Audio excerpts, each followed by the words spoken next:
ทานผู้ฟังที่เคารพเพื่อเป็นการหวนคืนมูลเสื้ออันองอาจกล้าหาญของกองพลที่1จะนำเสนอบางผลงานมูลเสื้อการกำเนิดเติบใหญ่ขยายโตและสุหบมีไซของกองพลที่1ซึ่งก่อนหน้านี้41ปีโดยตอบสนองกับความเรียกร้องต้องการของหน้าที่การเมืองในระยะใหม่ของการปฏิวัติการปรับปรุงก่อสร้างกองทัพให้เติบใหญ่เข้มแข็งเทื่อละก้าวดังนั้นกองพลที่1ได้รับการสร้างตั้งอย่างเป็นทางการในวันที่12กุมภาพันธ์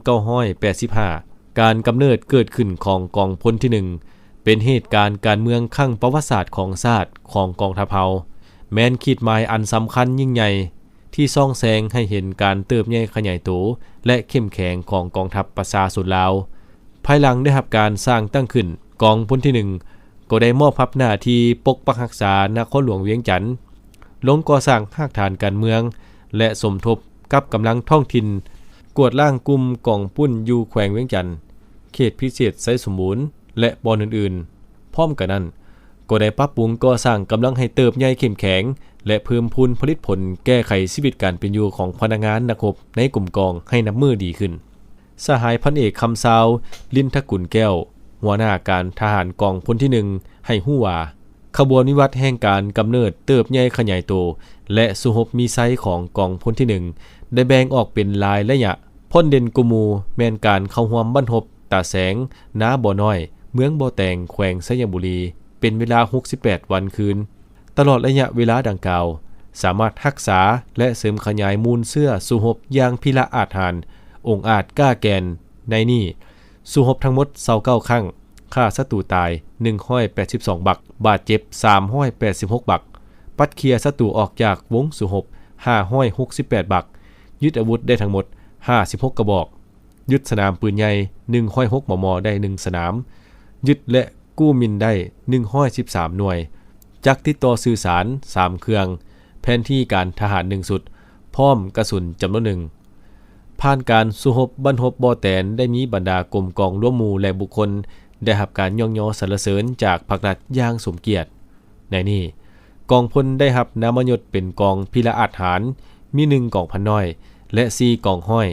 ได้รับนามยศเป็นกองวีรชน3สหายได้รับนามยศเป็นวีรชนแห่งชาติและมี11สหายได้รับนามยศเป็นนักรบแข่งขันนอกนั้นยังได้รับเหรียญไซพิละอาจหารใบย่องย่อประเภทต่างๆจำนวนหลงหลายพร้อมกันนั้นกองพลที่1ยังได้ซี้น้ำบรรดากลุ่มกองเคลื่อนไหวกวดล้างกลุ่มคนบ่ดีจะตั้งประจำการเกียมพร้อมสุหบเพื่อตอบต้านทุกกลอุบายมั่งเพของศัตรูในทุกสภาพการแสดงออกระยะปี2006หาปี2010ได้เคลื่อนไหวทั้งหมด258ครั้งตีศัตรู46ครั้งฆ่าตาย129บักยึดอาวุธได้17กระบอกเจ็บ5บักและเครื่องสินซึกอีกจำนวนหนึ่งพร้อมทั้งขนควยเอาภาคส่วนที่เลื่อนลอยอยู่ป่าออกมาเป็นพลเมืองดีจำนวน151คนไปเคียงคู่กับเวียงงานเคลื่อนไหว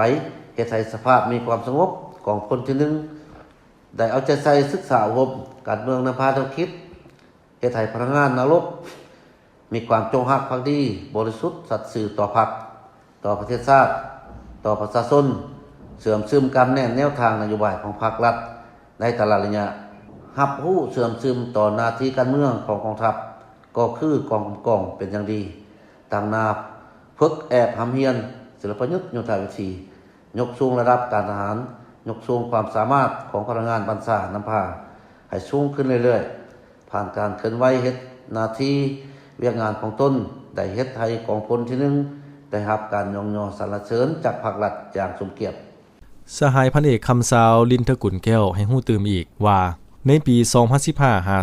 2020เป็นระยะสืบต่อปรับปรุงก่อสร้างกำลังและเฮ็ดหน้าที่เขตธุรกันดารห่างไกลโศกหลีกเพื่อปกปักรักษาความสงบปลอดภัยในขอบเขตรับผิดชอบที่มีบุคคลและกลุ่มกองร่วมหมู่ในทั่วกองพลที่1ได้รับเหรียญใส่ประเภทต่างๆ 1,026 หน่วยเหรียญไก่แห่งงาน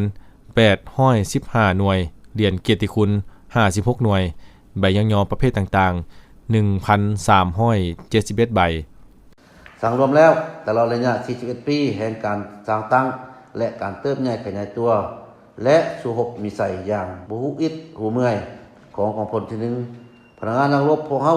ได้เผชิญหน้ากับอุปสรรคนานาประการและเต็มไปด้วยความเสียสละชีวิตอินทรีย์และเลือดเนื้อของตนที่ภาครัฐและประชาชนมอบหมายให้ในการปรับปรุงก่อสร้างกำลังให้มีความเข้มแข็งทางจำนวนและคุณภาพและชัยชนะที่ญาติมาได้นั้นแม้นมาจากการนำของภาครัฐ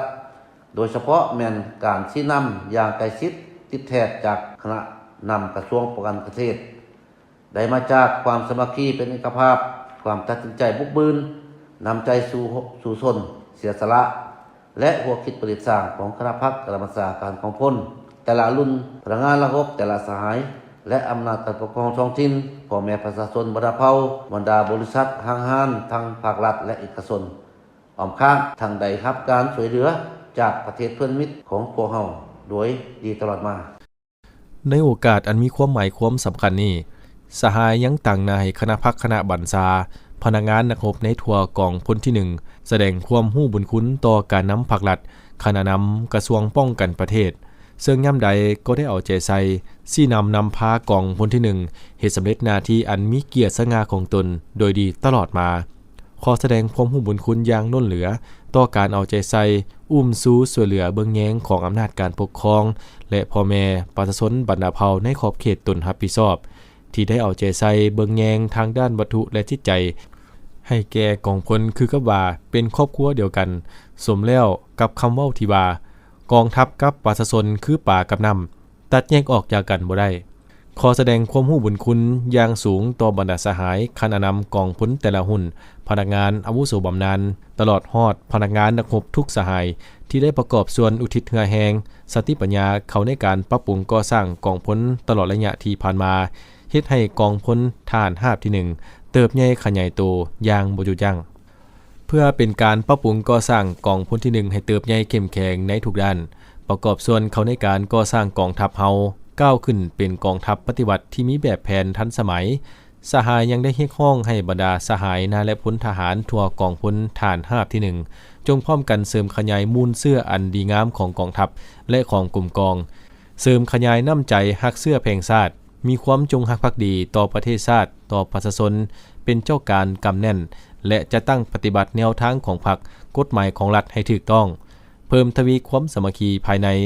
ความสามัคคีระหว่างกลุ่มกองกับอำนาจการปกครองท้องถิ่นและพ่อแม่ประชาชนบรรดาเผ่าในขอบเขตกลุ่มกองตั้งทัพให้แน่นแฟ้นยิ่งขึ้นเพื่อความอยู่เย็นเป็นสุขของประชาชนบรรดาเผ่าเพื่อความรุ่งเรืองศรีวิไลของประเทศชาติเพื่อความเติบใหญ่เข้มแข็งของกองทัพประชาชนลาวพนักงานนักรบกองพลที่1จงพร้อมกันบุกหน้าก้าวขึ้นอย่างบ่หยุดยั้ง